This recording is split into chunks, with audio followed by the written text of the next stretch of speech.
사랑하는 성도 여러분, 여러분들의 삶에 살아가는 데 있어서 꼭 가장 중요하게 여기시는 혹시 좌우명이나 철학 같은 것이 있으십니까? 아니면 여러분의 가문에 요즘에 이제 가훈 있잖아요. 있으십니까? 요즘에 그런 게 거의 있는 집이 없죠. 저희 집은 어렸을 때 진인사 대천명이라는 이제 한자어가 적힌 집에 가훈은 아닌데요. 액자가 있었습니다. 우리 여러분의 삶들에 있어서 귀한 그 어떤 철학과 좌우명, 그 가훈과 같은 것은 무엇이 있는지 또한 한 번쯤은 생각해 보았으면 좋겠습니다. 그렇다면 예수 그리스도를 믿는 우리들은 무엇을 따라, 무엇을 위해 어떻게 삶들을 살아내야 할까요? 오늘의 말씀의 제목은 왜 성령 받아야 하는가라는 말씀의 제목으로 우리 함께 왜 성령이 우리 가운데 필요한지를 다시 한번 생각하며 다시 한번 말씀을 통해 살펴보기를 원합니다. 우리 주님께서 하늘로 올라가시기 전 제자들에게 다음과 같은 것을 말씀하셨습니다. 4절, 5절 우리 한 절씩 번갈아 가면서 읽겠습니다. 사도와 함께 모이사 그들에게 분부하여 이르시되 예루살렘을 떠나지 말고 내게서 들은 바 아버지께서 약속하신 것을 기다리라.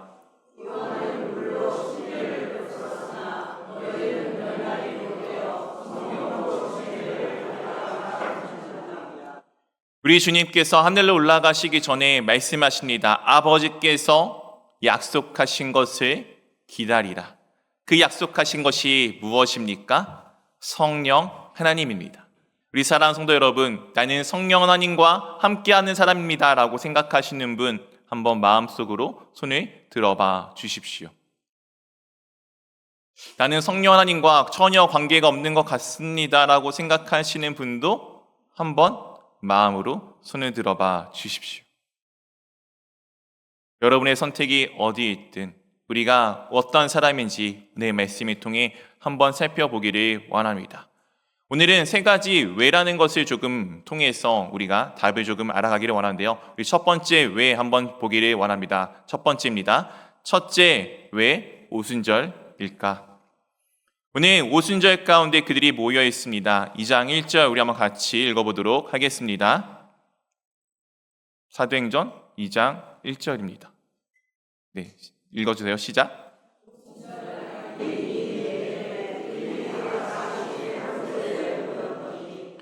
네, 오늘 오순절 날이 어떻게 됐다고요? 이미 이르렀습니다. 이 오순절 왜 수많은 날 중에 하필이면은 오순절이었을까요?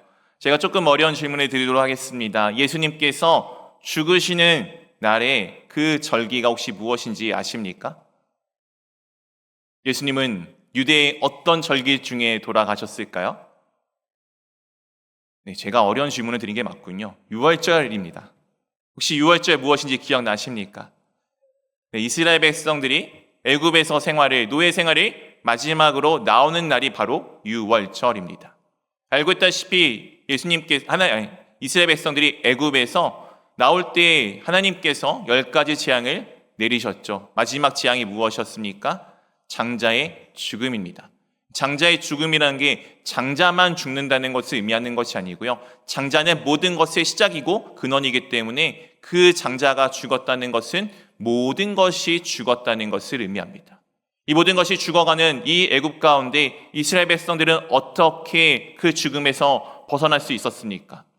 어린 양의 피를 문지방과 문설주에 바름으로써 그 어린 양의 피를 보고 죽음이 넘어가는 유월하는 일이 발생하여져서 지금 그 죽음이 가득한 그 땅 가운데서 어린 양의 피로 이스라엘 백성들이 구원을 받게 되었습니다.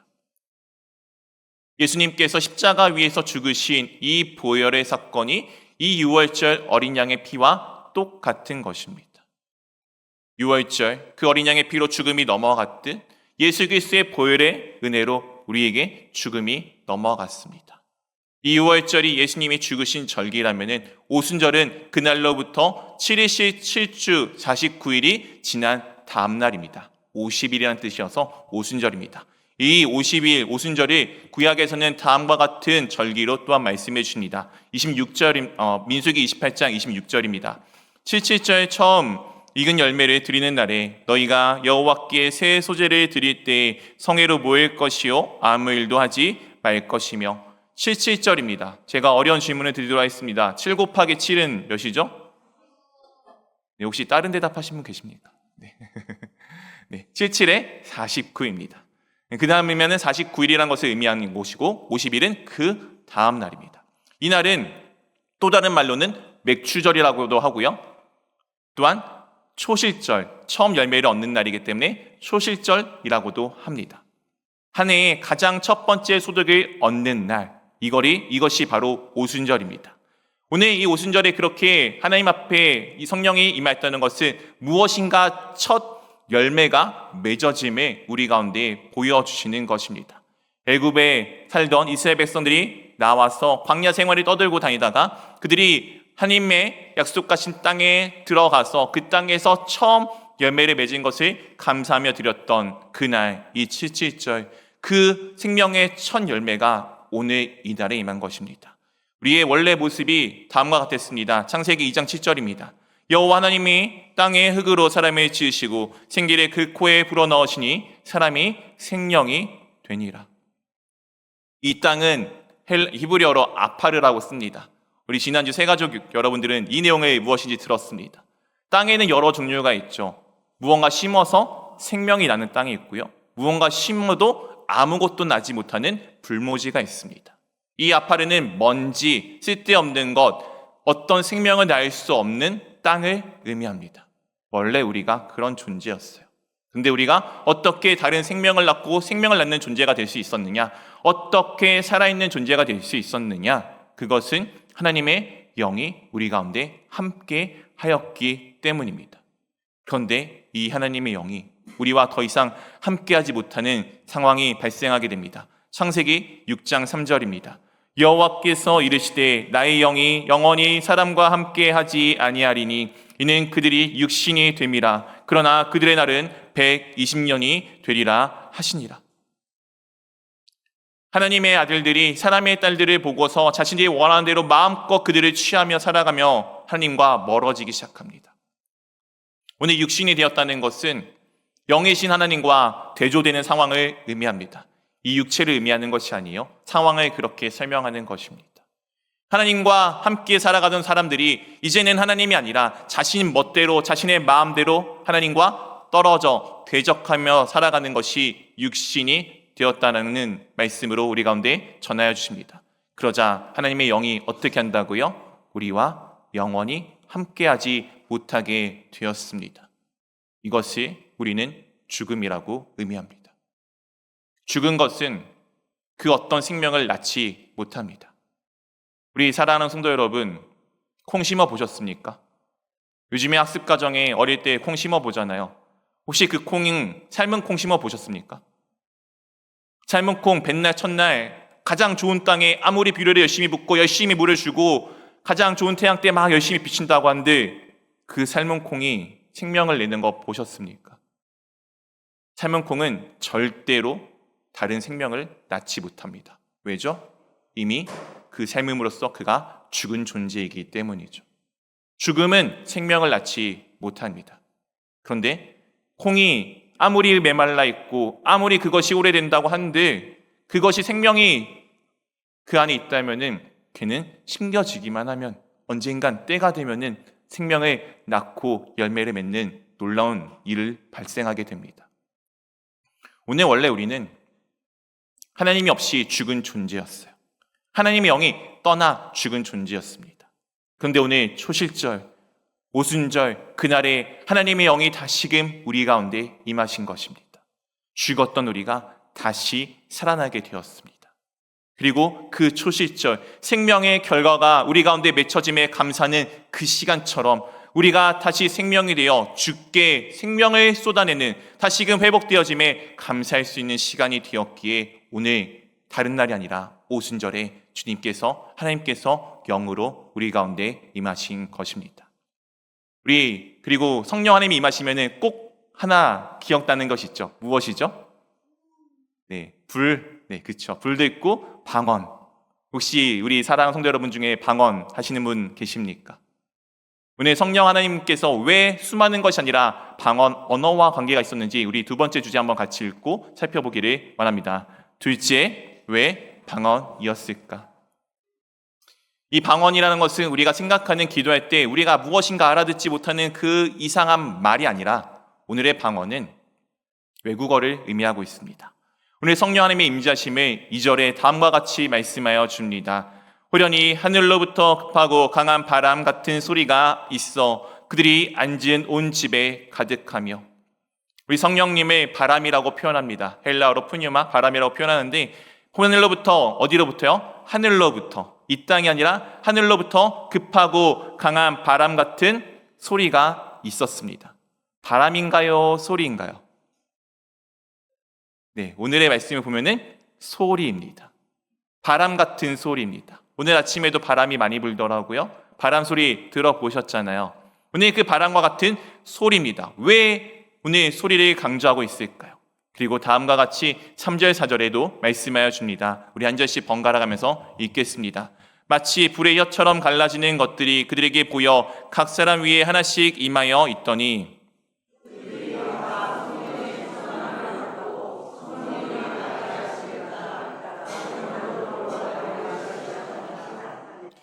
마치 불의 혀처럼, 불보다는 불의 혀를 조금 더 강조해주고 있습니다. 불에 이렇게 팔랑팔랑거리는 그 무엇인가 불꽃 끝에 있는 그 모습을 혀처럼 마치 우리 입에 있는 혀와 같이, 언어와 같이 관계 있는 것을 보여주시고 그것들이 어떻게 되었다고요? 각 사람 위에 하나씩 임하였습니다. 여기 계신 분 머리 위에 하나씩 임하였습니다. 그리고 그들이 그때부터 무엇을 하기 시작하죠? 다 성령의 충만함을 받고 성령의 말하게 하심을 따라서 다른 언어들로 말하기를 시작합니다. 이 다른 언어가 우리가 이야기하는 방언이고 이 방언은 정확하게는 다른 외국말임을 우리가 알 수가 있습니다. 6절부터 8절까지 우리 한번 같이 한 절씩 번갈아가면서 읽어보도록 하겠습니다. 이 소리가 나매 큰 무리가 모여 각각 자기의 방언으로 제자들이 말하는 것을 듣고 소동하여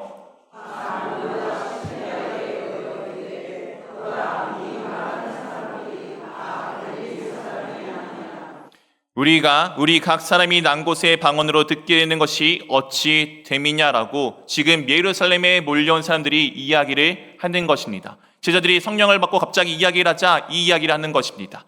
오늘 말씀을 다 읽기 전에 이 사람들이 어디서 왔는지 제가 지도를 띄워드리도록 하겠습니다. 한번 띄워봐 주시면 좋을 것 같아요.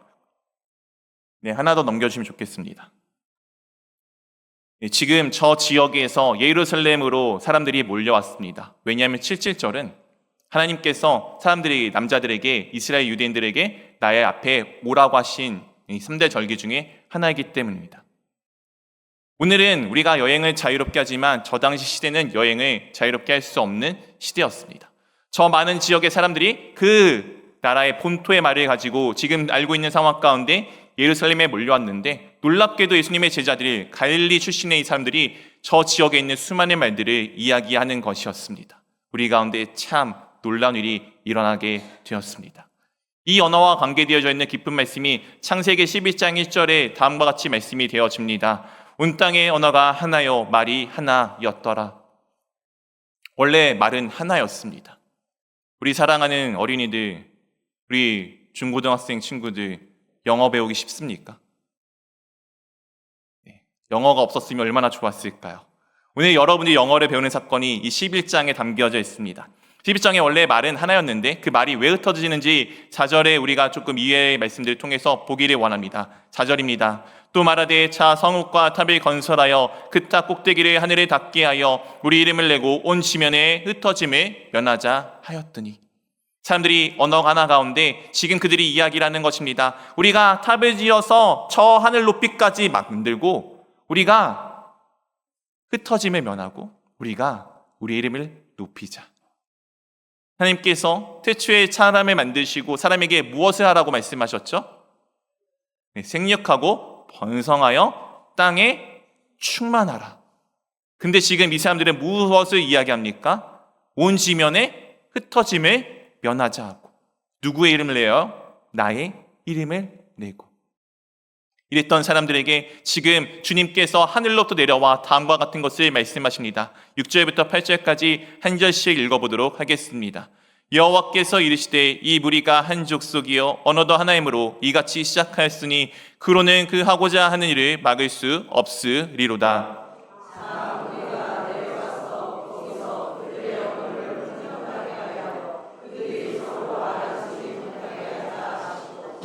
여호와께서 거기서 그들을 온 지면에 흩으셨으므로 그들이 그 도시를 건설하기를 그쳤더라. 언어가 하나라는 것은 그냥 말이 하나라는 것이 아닙니다. 생각이 똑같다는 것을 의미합니다. 이 동양의 사람과 서양의 사람은 무언가 똑같은 상황을 볼 때 그 접하는 방식이 다릅니다. 왜냐하면 언어의 순서가 다르기 때문이에요. 우리의 언어는 바깥으로부터 우리한테로 들어오는 언어입니다. 주변의 상황들을 다 살피고 마지막에 결론을 맺어요. 근데 서양의 언어는 결론을 맺고 시작합니다. 나로부터 상대방을 향해 나아가는 언어입니다. 그 사고방식이 동양의 사람들은 주변의 것과 잘 어우러지는 것을 좋아하는데 서양 사람들은 내가 어떠한지가 중요합니다.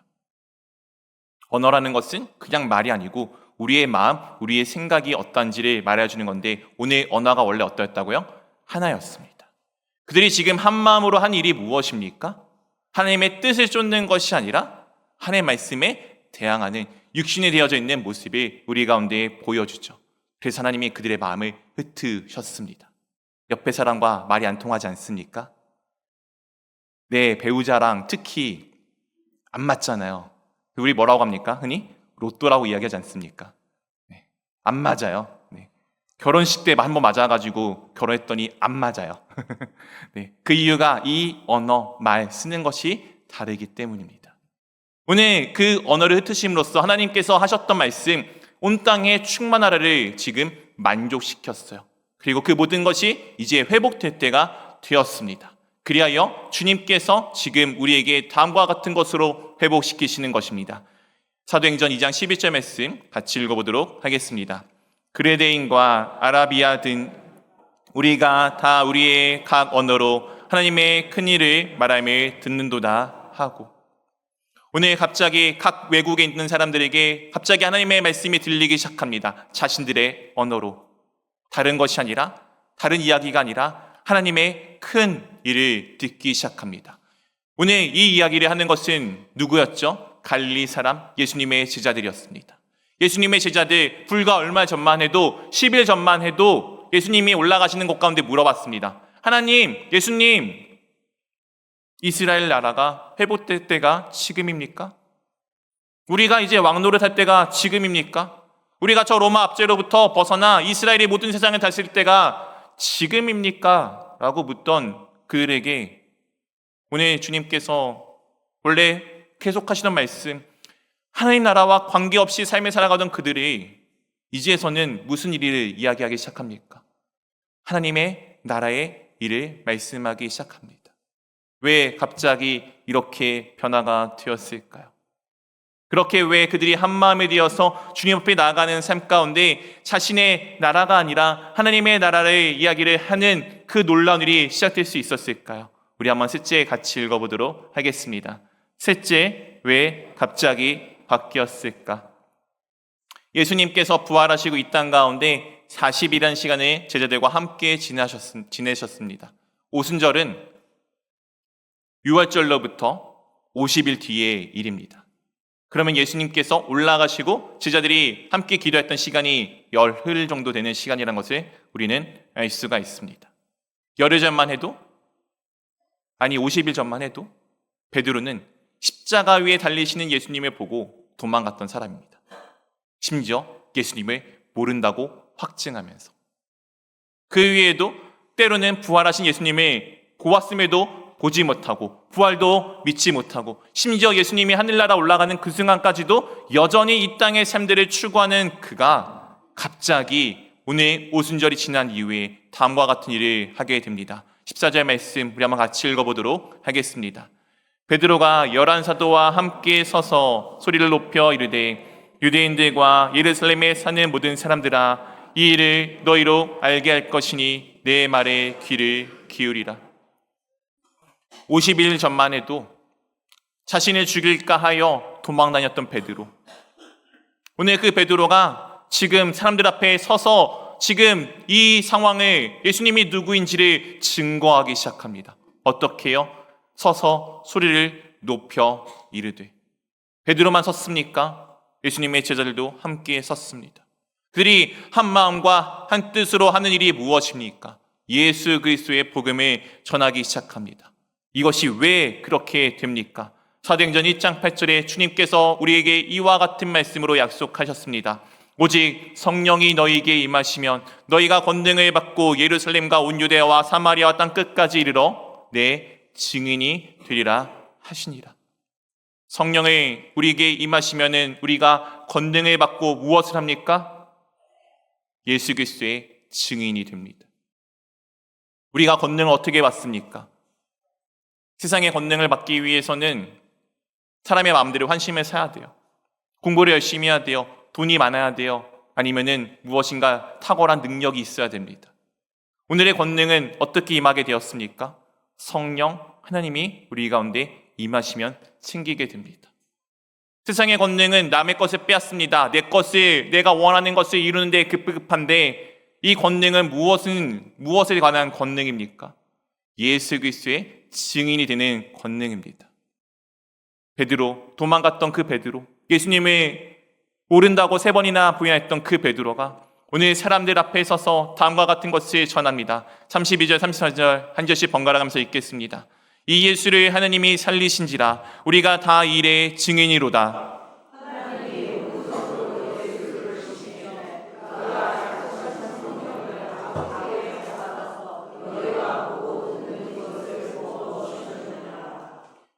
오늘 베드로 사도들 자신들이 무엇이라 고백합니까?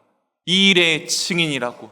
이 일의 증인이라고. 예수 그리스도가 주와 그리스도가 되셨음의 증인이라고 지금 고백하고 있지 않습니까? 자신들이 이 고백을 하는 이유가 무엇이라고요? 내가 이제 예수님을 잘 믿어서요? 능력이 있어서요? 내가 곰곰이 생각해보니 예수님이 진짜인 것 같아서요? 아니죠. 그가 약속하신 성령을 우리에게 부어주셨기 때문이라고 고백합니다. 여러분들이 왜 그리스도인이 되셨습니까? 왜 예수님을 예수님이라 믿고 살아가십니까? 내 믿음 때문에요? 부모님이 믿으셔서요? 아니면 주변에 누군가 권유해서요? 네, 그것 또한 여러분에 있어서 귀한 시간이고 귀한 어떤 계기는 맞겠죠. 근데 진짜는 예수님을 주라고 고백할 수 있는 이유는 성령 하나님이 우리와 함께 하고 계시기 때문입니다.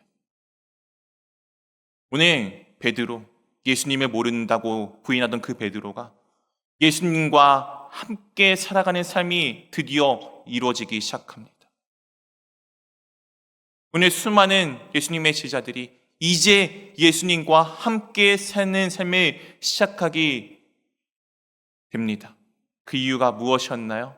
성령 하나님이 그들 가운데 임재하였을 때, 성령 하나님이 그들에게 충만하게 채워졌을 때. 이 충만하다는 것은 무엇입니까? 가득히 채워지는 것입니다.